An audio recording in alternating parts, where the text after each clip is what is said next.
Solution à une question de chimie portant sur les gaz. Avant tout, sur le site patiosciences.com, on retrouve les cours théoriques de chimie de 5e secondaire, de physique de 5e secondaire, ainsi que de sciences et technologies de l'environnement de 4e secondaire. De plus, vous pouvez poser des questions sur le Facebook de Patiosciences. J'ai écourté un peu l'énoncé de la question. Il s'agit d'un piston qui utilise de l'air, donc un piston pneumatique. Nous avons le diamètre de 10 cm. Nous avons la pression de l'air. On nous demande la force générée. Allons illustrer la situation. En fait, lorsque nous avons un piston, il va se déplacer, donc on peut avoir d'emprisonner dans ce piston de l'air. On a des forces qui sont appliquées au niveau du piston. Donc, ce n'est pas tout à fait le piston pneumatique, là, les genres de vérins pneumatiques, mais en fait, c'est juste pour illustrer la notion de pression. La notion de pression, c'est toujours une force qui est appliquée sur une unité de surface. Donc, ça veut dire que, bon, on pourrait prendre des pistons de seringue, on pourrait prendre les vérins pneumatiques, etc. Donc, c'est une force qui est appliquée. Cette force-là, eh bien, le piston a euh, un diamètre, par exemple, donc on est capable de calculer la surface, et c'est appliqué donc sur une surface, donc dans certaines situations, pour des gaz donnés, ça peut être de l'air, etc. Donc, nous avons ces trois variables-là qui sont reliées. Donc, c'est ça qui détermine la pression que va subir, par exemple, un gaz. Donc, c'est la force qui va être appliquée par unité de surface. Maintenant, ce qui est important en science, c'est d'avoir les bonnes unités. Donc ici, dans cette formule, par exemple, si nous voulons une pression en pascal, il faut retrouver la force en newton et l'unité de surface en mètres carrés. Allons voir ce que nous avons dans l'énoncé de la question. Nous avons un diamètre pour le piston qui est de 10 cm. Donc, si on regarde le piston de face, il génère un cercle. Nous avons un 10 cm de diamètre. Nous sommes donc en mesure de calculer la surface de notre piston. Dans un premier temps, nous allons utiliser une formule mathématique pour calculer l'aire d'un cercle, donc qui va être égal à pi fois le rayon au carré. Donc, je vais calculer mon rayon qui est égal à 10 cm divisé par 2, donc 5 cm. Mais comme l'unité doit être en mètres au carré pour la surface, donc pour la calculer avec cette formule, je vais donc aller transformer l'unité, donc je vais diviser par 100 pour retrouver finalement, je vais l'écrire ici là, pour ne pas faire de petites faussetés mathématiques.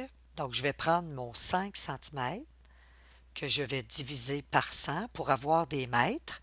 Il faut diviser les centimètres par 100, ce qui nous donne 0,05 mètres. Maintenant, je suis en mesure ici de calculer l'aire de mon piston. Donc, l'aire de mon piston, ça va correspondre, je vais faire ma substitution à pi multiplié par 0,05 mètres au carré. J'aurai donc une surface qui va correspondre en mètres carrés à 0,0074 8, 5, 3, bon, etc., là, mètres au carré. Dans l'énoncé de la question, je crois qu'on a arrondi à 0,008 mètres carrés. À ce moment-là, vous pouvez prendre cette valeur. Moi, je vais y aller avec celle-ci. Par la suite, donc on voit que nous avons une variable. Donc, dans la pose de notre problème, nous avons la variable A qui a été calculée. Qu'est-ce qu'on nous a donné comme autre information? On nous a donné que la pression de l'air, elle est de 600 kPa. Donc, j'ai la surface, la pression qui est de 600 kPa. En sciences, aussi bien en chimie qu'en physique, il faut toujours connaître la définition de chacune des variables. Exemple, P pour pression, F pour force, A pour surface. Mais en même temps, il faut connaître les unités qu'on doit substituer. Par exemple, je ne peux pas ici, je vais aller isoler, regardez bien. Dans la formule où j'ai les trois variables reliées, c'est-à-dire P, F et A, lorsqu'on isole le F, parce que c'est le F que nous voulons, alors on va multiplier la pression avec la surface. Mais pour avoir des newtons, il faut absolument que la pression soit en pascal et que l'air soit en mètres carrés. Donc, en science, c'est pas juste de connaître la définition des variables, c'est aussi d'avoir les bonnes unités. Si, par exemple, je prends le 600 kPa et que je le multiplie par des mètres carrés, par définition, cela ne va pas correspondre à des newtons. Pour avoir des newtons, ça prend des pascals multipliés par des mètres carrés. Donc, ici, la pression, j'ai 600 kPa. Pour transformer mes kilopascals en pascal, on fait fois 1000. C'est un peu comme des kilomètres que nous voulons en mètres. Donc, on fait fois 1000. Ce qui va nous donner 600 000 pascals. Maintenant, je suis en mesure, dans ma formule, j'ai isolé la force, je suis en mesure de substituer mes valeurs avec les bonnes unités. Alors, une pression de 600 000 pascal multipliée par la valeur qu'on avait calculée tantôt pour la surface qui est de 0,0. Laissez cette valeur-là sur votre calculatrice parce qu'elle a été calculée préalablement.